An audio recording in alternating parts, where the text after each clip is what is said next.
继续来看，宜兰有一个高年仔到罗东夜市的一间店来买羊肉汤，想袂到这个汤内底竟然有迄个混杂啦。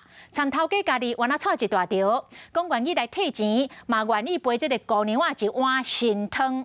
也毋过，这个高年仔希望头家会当捐1万块，予公益团体，当做是一个教训。头家无愿意，讲捐1000块会使哩，但是若要捐1万块，今仔日赚的都拢乌有去咯。双方因为安尼怎呛起来，最后是警察到位，双方和解，这个代志才来收煞。小小的羊肉汤用汤匙磕起来，毋是青菜，嘛毋是肉类，是食过粉头，竟然会藏伫咧汤内底。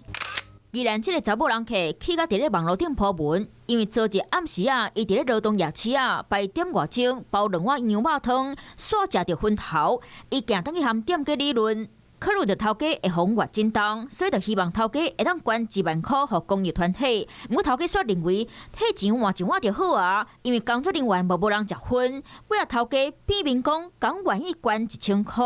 真好也要会脸红啊，就是跟他讲鼻子捏捏就算了。也为是哦，卫生跟捐款，卫生最重要。民众认为捐钱和是爱是两回事，就算人客尾也无收头家退回伊的钱，不过伊却认为无甲汤全部倒掉定住，安尼袂使。消费者就可以到县市政府的消费者服务中心来提出申诉。他如果是基于公益的目的，我是觉得这个可以考量。如果说店家认为说这个消费者提出这个1万块的这个捐公益的这个条件，认为说是不合理的话，店家其实是可以不用答应的。针对店家，卫生局会好好调查，讲希望业者注重食安的问题，较袂互消费者去食到无清气的物件。